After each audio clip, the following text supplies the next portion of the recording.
The alarm rang at 7, but Anna's day never truly began. Before even getting out of bed, her phone was already in her hand. A message in the family group, a funny video someone had sent. A harmless scroll through the feed. 5 minutes turned into 20, and before she knew it, she had spent almost an hour lying there, watching other people live. Deep down, she knew she had far more important things to do, finishing the course she had abandoned, going back to painting, visiting her parents, who kept asking when she would come by. But every day, those goals were pushed to when I have time, and that time never came. The hours slipped away on commitments she didn't want to accept, favors she didn't need to do, and urgent tasks for everyone except herself.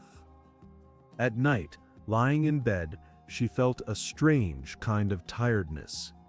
Not from living too much, but from living too little. It was the exhaustion of filling her day with things that deep down didn't matter. And still, she knew tomorrow would be exactly the same. One Saturday afternoon, Anna decided to clean the house while organizing a forgotten drawer. Her fingers touched something cold and metallic. It was an old watch, stopped at the same time for years. She stared at it, remembering the day she got it. Back then, she was full of dreams: to open her own studio, travel more, dedicate time to the people she loved. The watch had once felt like a symbol of what she could do with the time she had. Now, with its frozen hands, it felt like she was looking at her own life, days passing, but with no real progress. Holding the watch for the first time in a long time, a clear and uncomfortable question came to her mind. How much longer am I going to let time slip away like this? The next morning, the watch was still on the table, a silent reminder. Anna passed by it several times but avoided looking at it for too long. The memory of abandoned dreams hurt, but it seemed easier to distract herself. She sat down with her coffee, and before she knew it, the phone was in her hand again. A notification led to another, and soon she was lost in short videos, recipes she would never cook, photos of trips from people she didn't even know. The watch sat there, frozen, while her real minutes disappeared. She thought, "Today is busy, I'll start tomorrow," and deep down she knew she had been saying that for months. A few days later, Anna met Helena, an older colleague, at the cafe they used to go to.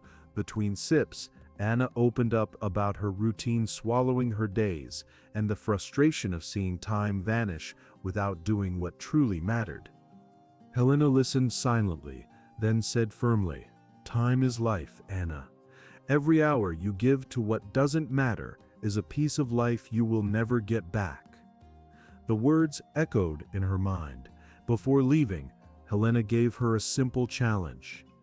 For 1 week, write down everything you do, minute by minute. Then tell me where your time is going. The next day, Anna began. She carried a small notebook, and with each new activity, recorded the time and what she was doing. By the end of the first day, the truth was staring back at her.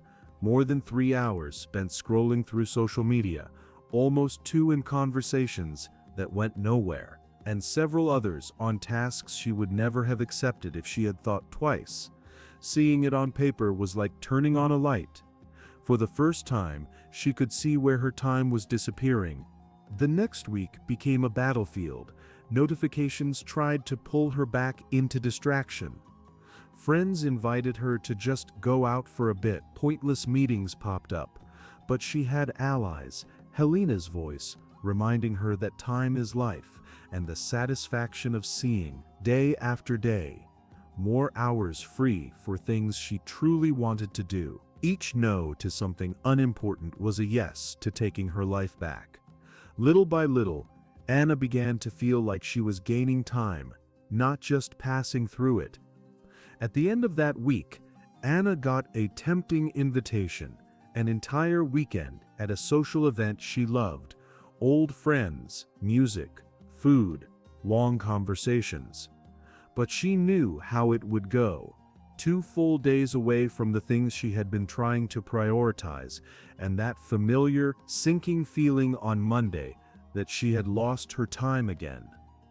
The frozen watch on the table seemed to be watching her, waiting for her choice.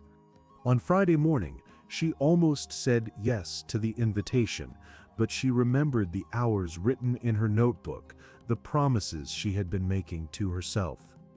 She took a deep breath and replied, "Thanks, but not this time." Instead, she used the weekend for something she had wanted for years, reorganizing her studio and going back to painting. She pulled dusty canvases out of the corner, opened the paints, and let the scent of fresh color fill the air.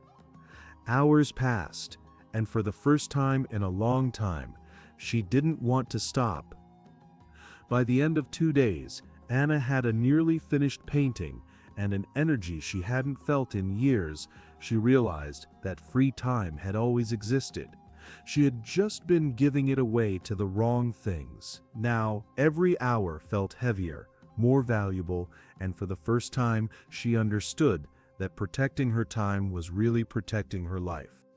After that weekend, Anna made new rules for herself, fixed times for social media, reminders to tell her when she had gone too far. She learned to turn down commitments that didn't add value and to keep blocks of time reserved for her projects and for being with the people she loved. The notebook that once revealed waste now showed hours filled with what truly mattered, and that gave her a quiet pride. Months passed, and Anna no longer felt guilty for saying no. On the contrary, she felt relief, even joy, in protecting her time. Her home was more alive with new paintings. Her course was finally near completion, and she visited her parents often. The old watch was still stopped, but now it was just an object she kept. The time that mattered was the time she lived each day, and that she made sure not to waste. Anna knew this lesson wasn't just hers. Holding the watch in her hands, she looked straight into the camera and said, "Time is life. And if you don't protect it, you're giving away your story." She paused and added, "Today could be your day one, but only if you don't stop here." Don't let this be just another story you watched and forgot. Subscribe now and walk with me every day. Tomorrow, when the next story arrives, it could be exactly the push you need to stop wasting your time and start truly living.